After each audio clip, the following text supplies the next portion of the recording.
Hi అండి, ఈ వీడియోలో ఒక మంచి హెల్తీ పప్పుల పొడి రెసిపీ చూపిపోతున్నాను.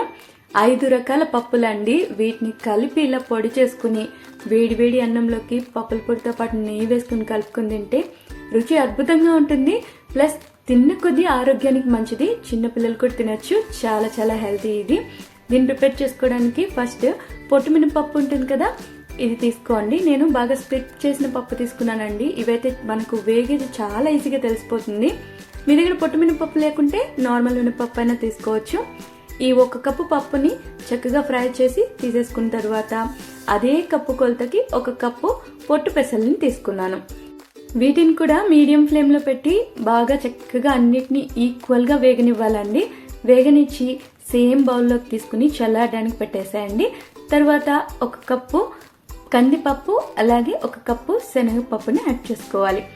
ఈ రెండింటిని కూడా మనం లో ఫ్లేమ్లో పెట్టి ఫ్రై చేసుకోవాలి. అన్నిటినీ బాగా వేగనిస్తేనే అవి మనకు పొడిలాగా చక్కగా గ్రైండ్ అవుతాయి అన్నమాట.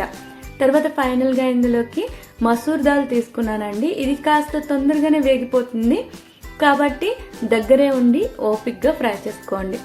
ఇలా మనం అన్నిటినీ ఫ్రై చేసుకున్న తర్వాత ఇదే ప్యాన్లోకి 1 టేబుల్ స్పూన్ వరకు ధనియాలు, 1/4 టేబుల్ స్పూన్ అంతా మిరియాలు, వీటితో పాటు 1/4 టేబుల్ స్పూన్ జీలకర్రను యాడ్ చేసేసుకొని అలాగే కరివేపాకు రెమ్మలు అయితే 1 కప్పు వరకు యాడ్ చేసుకోండి. ఈ కరివేపాకు యాడ్ చేయడం వల్ల పొడి మంచి సువాసనతో టేస్ట్ కూడా చాలా బాగుంటుంది. ఆరోగ్యానికి ఎంతో మంచిది. అన్ని చక్కగా వేరిన తర్వాత చల్లారడానికి పక్కన పెట్టేసి మీ కారానికి సరిపడే ఎండుమిరపకాయలు వేసుకోండి. నేను ఇక్కడ 25 వరకు ఎండుమిరపకాయలు యాడ్ చేశాను.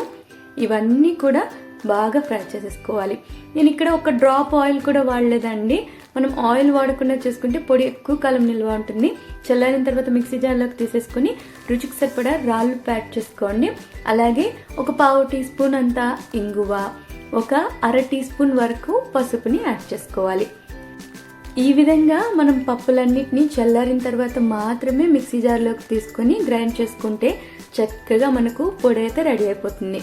నేను పప్పులన్నీ ఒకేసారి గ్రైండ్ చేయకుండా 2 వాయిల్గా యాడ్ చేసుకుని గ్రైండ్ చేసుకున్నానండి. ఇప్పుడు పొడి గ్రైండ్ చేసిన తర్వాత పొడితో పాటే వెల్లుల్లిపాయ రబ్బలు 2 లేదా 1 కంప్లీట్ వెల్లుల్లిపాయ గడ్డ పాయల్ని వేసి లైట్గా పల్సిచ్చి గ్రైండ్ చేసేసుకోండి.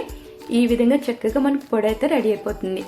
ఇప్పుడు గ్రైండ్ చేసుకున్న పొడి మొత్తాన్ని ఒక బౌల్లోకి తీసుకుని బాగా కలిపేసిన తర్వాత కరివేపాకుని ఆయిల్ ఏది యాడ్ చేయకుండా ఫ్రై చేసుకొని క్రిస్పీగా ఉంటాయి కదా, వాటిని చేత్తోనే లైట్గా నలిపి పొడి మొత్తంలోకి కలిసే విధంగా మిక్స్ చేసేసుకోవాలి.